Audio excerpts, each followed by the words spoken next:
I'm like a super geek when it comes to studying neuroscience and things like that. And, there's a lot of data out now that a couple of things. One, it just came out the other day that I actually reposted it on my social media because I thought this is just too dang good. And Yeah. that is so many people go meetings back to back to back to back to Yes. back.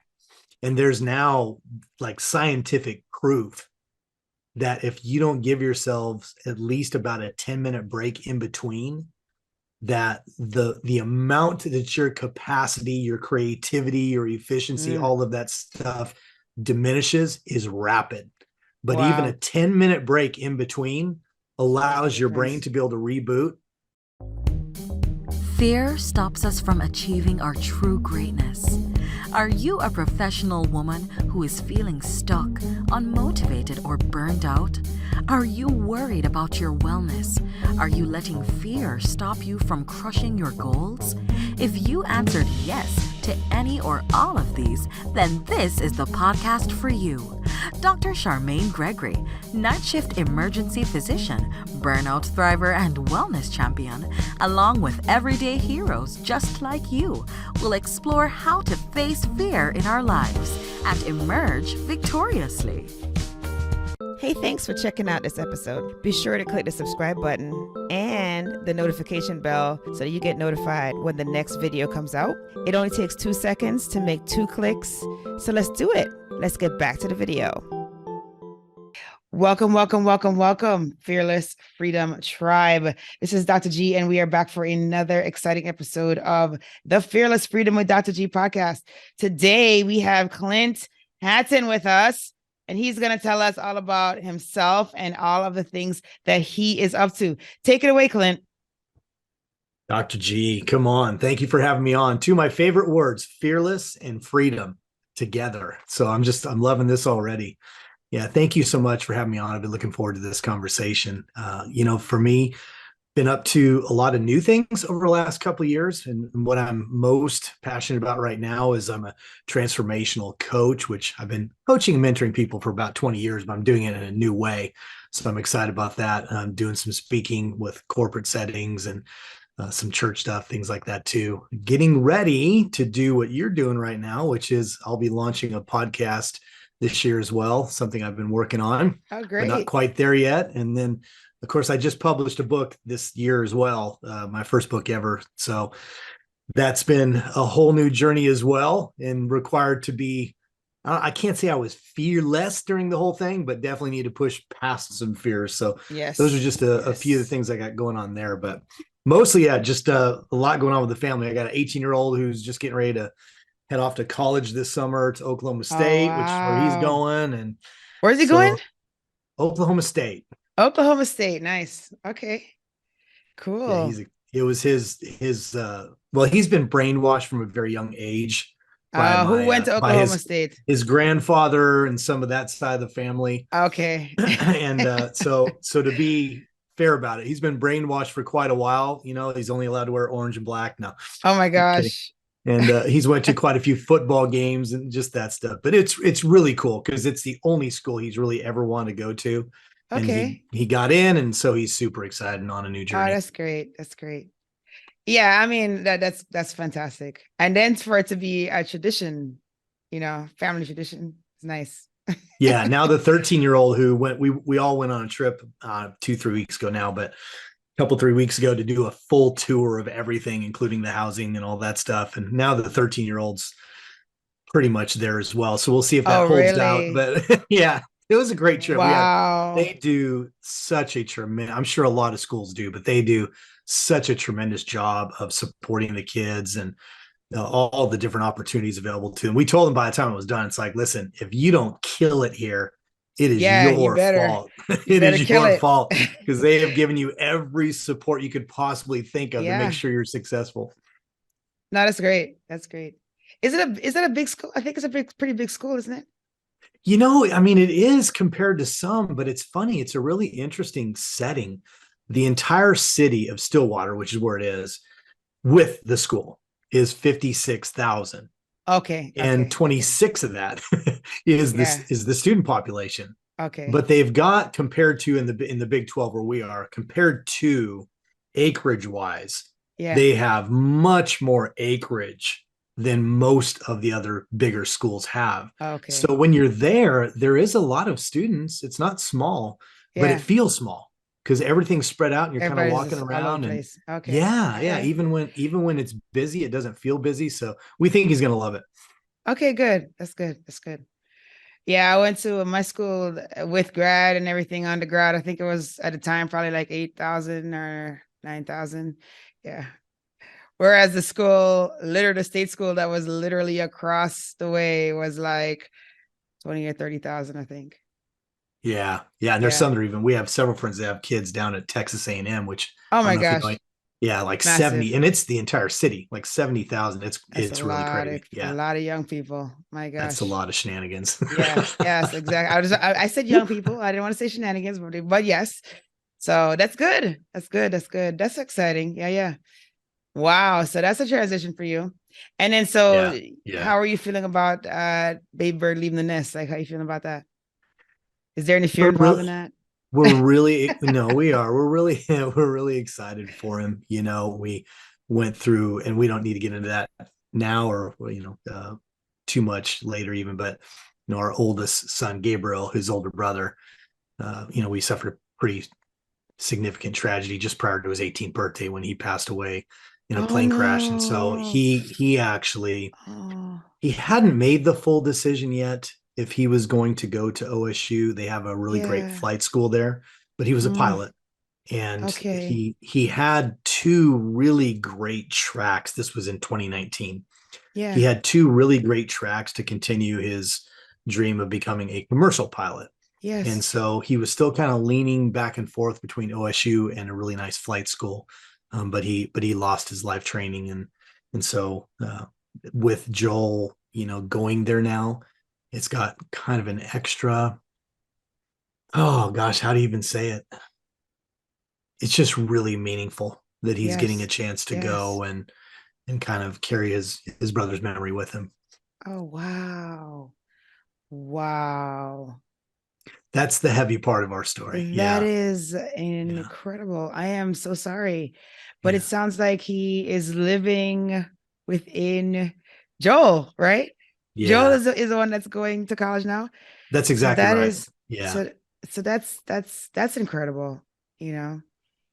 For us, we Wow. made a decision that morning after he crashed, and we had to have the impossible conversation. We made a Yes. commitment to each other that we were going to choose to honor him by the way he lived, not his death and how he died. And Right. for sake of time, I'm simplifying things a little bit.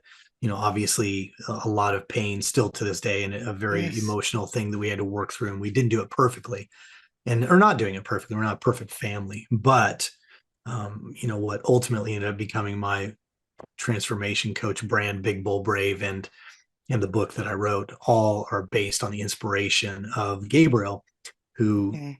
during an interview, I don't even remember saying it, Dr. G, to be honest with you, but we Yeah. did an interview with ABC shortly after he passed, because of partly, it was a plane crash, which always makes the news. And then the fact that he was only Yeah. 17, they were going to do a story no matter what, but they gave us the opportunity to be able to tell his story instead of it being Okay. told about just Right. his death. And so we Right. did that. And something somewhere in there, I said he lived his life big, bold, and brave. I don't remember saying it, but later on, when it was Yes. played back to us, Yeah. when we saw this segment, which they did a beautiful job. It really did speak to the way he lived his life. And then when at the end, the reporter, instead of playing me saying it, said, Gabriel's family encouraged you to live like him, big, bold, and brave. Oh And wow. so that immediately became a family mantra. That's all it was. Yes. It was Yes. 2+ years later before it became my brand and my book and all that. But Right. it was something that we used, as a family. We used it Yeah. to help us through the grieving process and keep, recalibrating to move forward and live Yes. our lives and honor his where we could. And so, yeah, you're dead on. For him, I don't think he chose Oklahoma State for that reason. He's wanted to go there for a long time, Okay. but he's very aware that he's essentially carrying two legacies, with him there for our family. Wow. That's an incredible story. Wow. Thank you for sharing that. Because I Yeah, you're know, welcome. like, that it, no matter how many times you share it, I know that hurts to share it. And so I appreciate I appreciate your candor, and I appreciate you sharing that. Yeah, thank We you. No, appreciate I it. appreciate Yeah. that. No, I appreciate that. We really feel like we have for a while, but we really feel like, it's not a story anybody would ever choose. Right. It's a Right. parent's worst nightmare, really. Yes. But, again, you really only have two choices when things, punch you in the gut in the way something like that kind of loss does. And that is you find a way to keep living Right. and thriving, and you find ways to, what I like to say is it's never been about us getting rid of the pain, because the pain represents the love we had for him. He was our son. He was their Absolutely. brother, Yes. Yes. but we do tell our pain how to behave and where to go. And so, that's partly why for me, it's this big, bold, brave and speaking and writing and that kind of stuff. My wife became an artist and is doing some amazing things in that. And that's her version of big, bold, brave. Okay. And my Okay. son now, the oldest one, he was a football player, but he's kind of put that off to the side now. So now his big, bold, brave is getting a degree in business, And Okay. then my Okay. 13-year-old has already earned his black belt because he got involved in martial arts at a young age. And so Okay. he's on his path. So yeah, we just, we've found a way to, just take what was meant to destroy us or could have destroyed us, and just have tried to find a way to serve people. And again, for us as a family, just to carry Gabriel's memory with us in a positive way. Wow. Wow. Talk about a why that is very, very strong. That Yeah, is it is. incredible. That's It is. incredible. Which is partly why I loved, when I reached out to you to even do this show, that, the fearless, and, it's just, there's so many things in life, right, that try to punch us Yes. in the face with fear and keep us from living our dreams. And so that's really my mission as well. We have a very common thread in that regard. Is my life mission now is to encourage people to, again, we're not really fearless because we face fear, right? Absolutely. It's It's yeah, always there. but Fear is always it's there. always there. Exactly Yeah. right. But we can learn how to act fearlessly by not giving into it, which is what I love about what you do. And that's my mission, is to encourage people to do that, and to whatever life throws at you. It's not always fun, and sometimes it's quite painful, but it shouldn't stop you. Right. Right. Yes. Wow. And so, I am curious now because, how did so you made the decision to just pour into writing and pour into other outlets, kind of cathartic kind of outlets. And so then how did you go from the writing to actually now coaching, like shifting gears? Because it sounds like you were coaching Yeah. before, but it sounds like you Yeah. shifted gears in what you did as far as your coaching approach. Am I That's right in exactly that? right. No, you're Okay. exactly right. So I was a pastor for 17 years, Okay. Okay. actually up until January of this year. So for a very long time. And so for, Okay. a lot of those years, a lot of it with my role, because I don't Yes. know, with your listeners, you hear the word pastor and it can mean a lot of different things That's true. depending on I your can. experience and what church you came from and all that stuff. But for Right. me, all of my roles always involved heavy doses of coaching and mentoring people and helping Okay. people through a Okay. lot of crisis situations, Okay. including marriages. My wife and I, were over marriage ministries and did a lot of crisis marriage coaching, during those years as well. So we had a lot of that under our belt. And then, of course, for me, I had a lot of that under my belt before Gabriel passed away. But when he passed away, death is a funny thing. And I know, obviously you're around it more than you probably would like to be as well. It's just a part of life. But Yeah. the reality of it is it tends to do one of two things. It makes people either kind of shrivel up and hide in a corner, or it makes you very aware of just how thin the veil is between, I'm a believer. Obviously, I just said I was a pastor, so I believe there is an eternal life. But even if you don't, there's a thin line between this side and that side, right? Right. Yeah. And even though we all know it, right, in our head. I mean, we're aware that can't live forever. Right. But until something like that really, is kind of in your face and is really real for you, whether it's a family member or a really close friend or something like that, you don't necessarily think about it as much. And I actually don't think it's an unhealthy thing. I actually think that when you recognize how short life can be, that it can be a catalyst if you choose to allow it. And that's what we have chosen to do. Nice. Okay. That's neat. But that's how I got into the coaching side, to answer your question. I'm sorry. I think I gave you no, that's fine. But now, but then you brought up something that makes me curious too. So what made you stop your ministry as a pastor? Like, was it just, you're just done with your tenure, or? It was really a combination of things. And the thing is, I am not titled a pastor now. I don't collect a paycheck I am involved with the church. Absolutely. We're actually part of an advisory. We're senior leaders, basically advisory to the pastors and the leadership team that runs the church, because we have a lot of experience. So we just help them mostly behind the scenes. And I'm actually the one who's going to be preaching this Sunday. And so we do those things. So the truth is, I'm still me. I still you just don't have the title and I don't have the title, which I'm glad about. But Dr. G, honestly, part of the reason for that is for many years, and I just could never, and a lot of this is excuses, I realize now, but I could never figure out how I could find the capacity to do everything that I was doing, because the couple of organizations I worked for were pretty large. And so my responsibilities were very broad. Death by meeting, it was meeting after meeting after meeting all the time. Yeah. And I've always had a desire to, reach and help people that are hurting, that are outside of the church too, that aren't necessarily believers, Okay. And again, I think now some of that was excuses. I probably could have done more than I did, but I just always felt so busy. And if I'm being just frank with you, which I will, by the time we get home, I'd be exhausted. I didn't want to talk. I mean, you're really busy. I have a lot of family actually in the medical industry. My father-in-law is the chief of staff of a hospital. And I'm so he's really busy. How do you do everything chief of staff you're doing? Is so busy. But I read your origin story, and I think I know why, because you've got that extra work ethic that sometimes seems to come kind of detrimental sometimes. I'm sure. But you had to come through a different path, right? Nothing was given to you. That's great. And I think there is something to that for the people that have the moxie to work hard and do what needs to be done to reach their dream, which is what you did. So I think it's amazing. Oh, thank you. A lot of credit goes to my mom. She's the one that facilitated it. Oh man.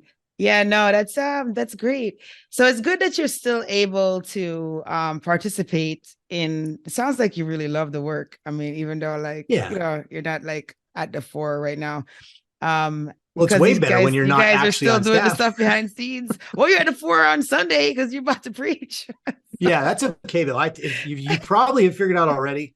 I don't have much of a problem talking. That's not really an issue.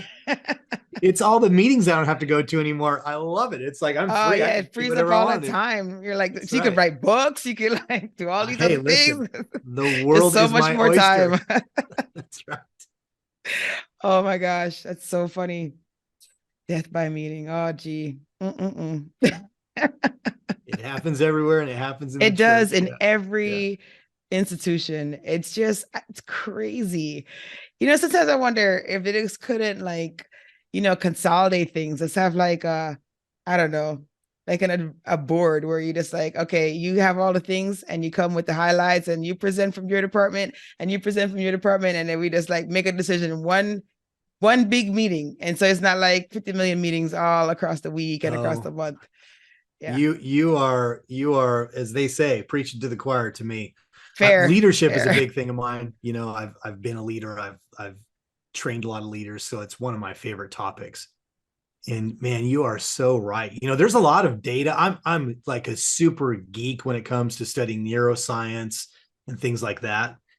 And there's a lot of data out now. That a couple of things. One, it just came out the other day that I actually reposted it on my social media because I thought this is just too dang good. Yeah. And that is, so many people go meetings back to back to back to back to back. And there's now scientific proof that if you don't give yourselves at least about a 10-minute break in between, that the amount that your capacity, your creativity, your efficiency, all of that stuff diminishes is rapid. But even a 10-minute break in between allows your brain to be able to reboot enough to be much more creative, much more impactful. And I can't help but think, gosh, if we even did that, that would make a big difference, you know? Wow. But you don't have to tell me about cutting down on meetings. I've always felt like we spent hours and hours and hours and hours, and more often than not, didn't even make a decision anyway. It's like, what I'm saying, you know, that's what I'm send saying. an email Like, if till you we're have ready. like, if you like just came to a committee, like, let's just, you know, come to the committee, present your case, and we make a decision then. You know, it just seems like, wow, really? Why am I sitting here? And I make suggestions and you don't take them anyway. You know what I mean? It's just kind of like frustrating. I'm like, I could have been hanging out with my kids now instead of this. You know, it's just No, I'm totally with you, especially I'm also huge on collaboration. And if you're talking about leadership, most people would call that servant leadership model, whatever, but I'm huge on collaboration. And especially if you're going to go into meetings where there's no actual real collaboration. Yeah. If you're just going to control me anyway, then just send me the cliff notes of what you want to do. And I'll eventually decide whether or not I want to do this for the rest of my life. If I don't, we'll see you later. We'll part friends, you know? Just don't kill me slowly by the arsenic called meeting after meeting after meeting. Right. Yes. Yeah, no. Oh my gosh. It's amazing that that's true for like across the board, no matter what industry or area you're in. I think so. I think it's job security for the meeting planners. That's all it is. Is that what it is? Oh, gee. No, it's they're geniuses then, because they've like, they got it down. That's nuts. Hey, it's Dr. G, and I just wanted to take a quick moment to thank you for listening to this episode. I'm so honored to have you here with me. Did you know that I can help you to get your own podcast started? With my podcasting launch course for professionals, I walk you through everything you need to know about starting a podcast. I'm with you every step of the way, from sign up to launching your show, with 5 episodes ready to go. There's a done for you version that's also available. If you would just rather just do recordings and leave the behind the scenes work up to us, then that one is definitely for you. But either way, we've got your back here at Fearless Freedom with Dr. G. Oh, if you already have a show and you need production services, we have monthly plans available for you. So check out the links in the episode show notes for more information. Let's get back to the show.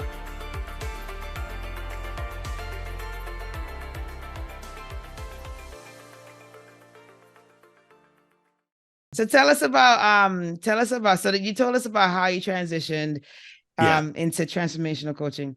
And so now tell me about the book. Like, how did that come about? Yeah, well, so with the book, you know, I'm going to back up just a tiny bit and say this. Yeah. So as far as writing a book goes, I've known for a very long time that I was supposed to write a book. I mean, I just knew I was supposed to write a book. And I'm actually of the opinion now, aside from that, that a lot of people, if not most people, should consider writing a book, even if it is just for their own family archives. So I've kind of really thought a lot about that since I actually wrote a book. But prior to it, I'd known for years, I'd had people for probably 15, 20 years at different times come up to me, because my full story is pretty layered. You know, I've been through some stuff, you know, from the time I was young, and then obviously all the way up until this story of our life, this part of our journey. But I just never had a big enough why. You said earlier, you got a big why right now. And really it was 2 things. It wasn't just losing Gabriel. You know, we lost him on September 23rd of 2019. So some people may already be going, oh, isn't that right near COVID? Yes. 3 months later, COVID hit the world. Wow. And so, you know, for that next roughly 2 years, give or take, where things were really tough for everybody, right? You know, we were processing both of those things. Right. And by the end of that second year, Dr. G, I had my why, because it was beyond writing a book about grief. My book is not a grieving book. Now, it will cover some really powerful values and mindsets that we chose, that we live by, that I am 100% convinced. And I've actually been on with quite a few clinical therapists and psychologists and different people over this last few months as well. And they're all reiterating the same thing, that those were things that definitely helped us in our process. But that's not what the entirety of the book is. What I got sick of was all the fear. Again, partly why I was attracted to your show. And I don't mean that from a political standpoint, because everybody listening right now, I'm sure we've got a mixture of two opinions on what should have been done, what shouldn't have been done, whatever. No one I've ever talked to since COVID hit has argued that fear has been unleashed on our planet in doses that we have never seen before.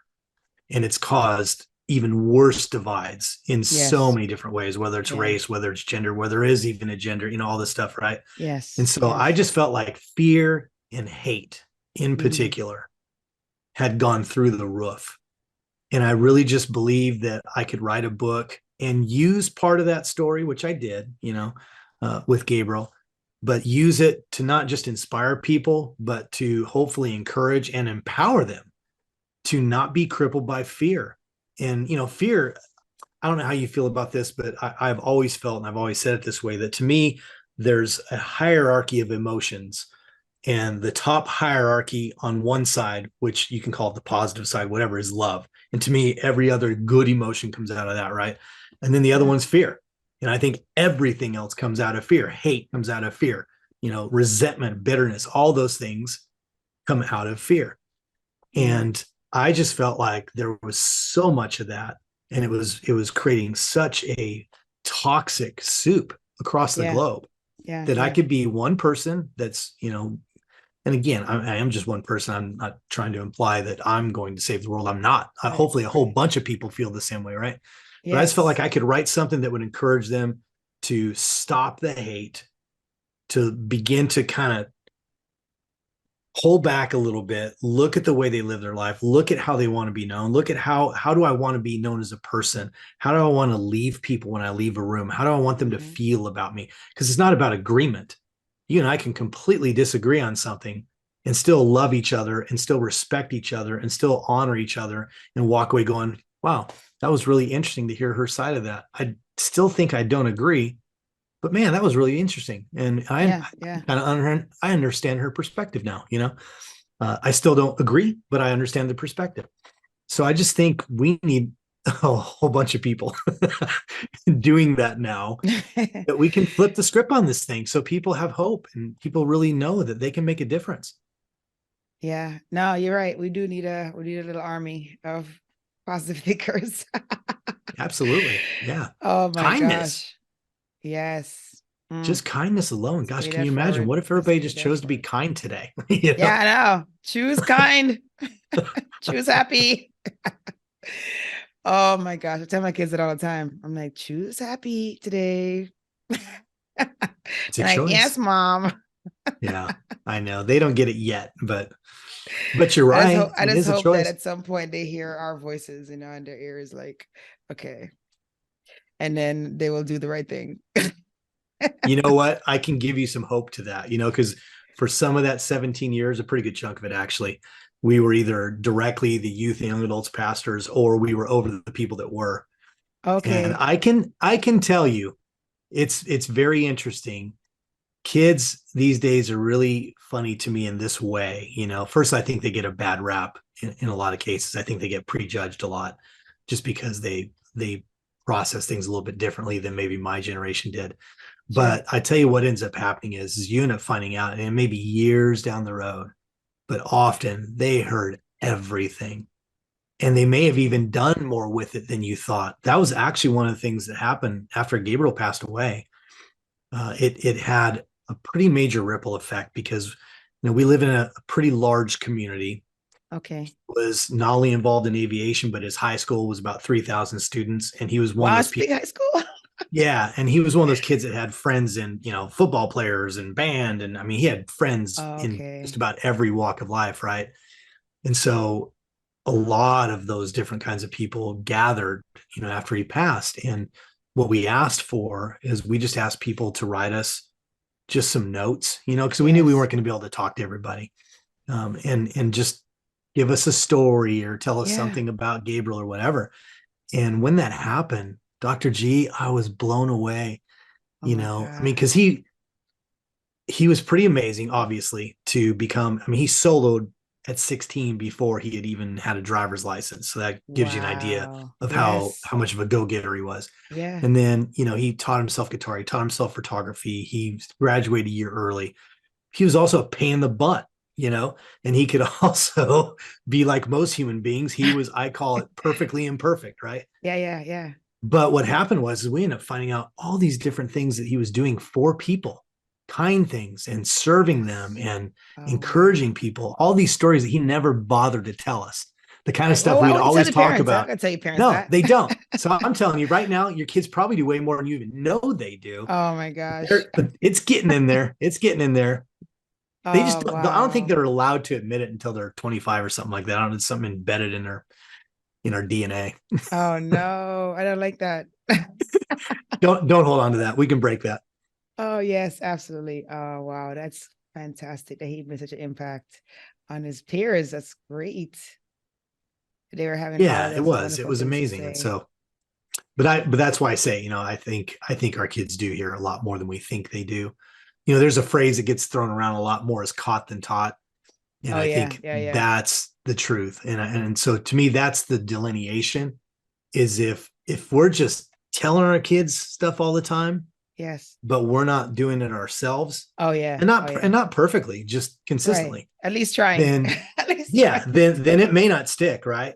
Right. But my experience has been is with people who have lived it too, it Yes. has an impact. Yes. No, I could definitely see that. Oh, that's good. That's encouraging. That's very encouraging. So you have to tell us how can people access the book? How can they access you as far as coaching if they're interested, or if they feel like you're a good fit for them? So you gotta let us know that.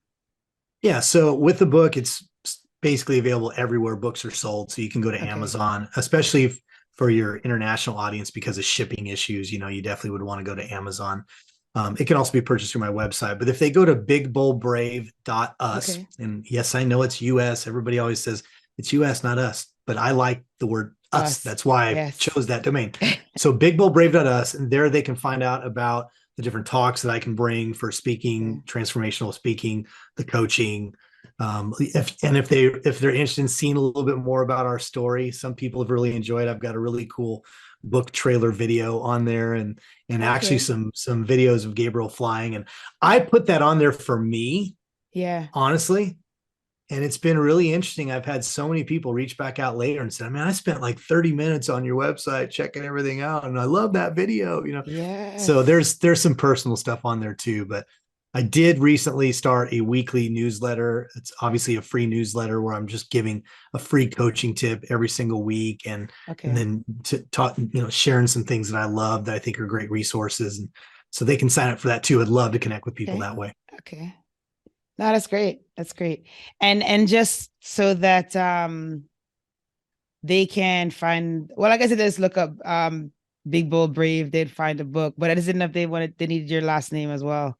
Do they need your last name to find it? Or when you type in Big Bold Brave, it automatically comes up? Yeah, that's a great question. On Amazon, if you only put Big Bold Brave, there's a variety of different types of things that are out there. So Okay. just either Big Bold Brave Clint, or my full name is Clint Clint. Hatton. You Mhm. do that much, you're going to find it. And that's Hatton. That's for Hatton. correct. Okay. That's All right, correct. great. All right. We are at that point in the show, Clint, where we do our fill in the blanks. Are you ready? Oh, okay. Let's do that. All right, cool. The first one is, if I am fearless, I will. Do it anyway. Nice. Does it have to be one word? We didn't go through. It's whatever you want. It's whatever you want. Good, I've had all kind of answers on the show, so it's fine. Oh my gosh. And then the next one is, to me, fearless freedom means. Fearless freedom means? Yes. Choices. Okay. All right.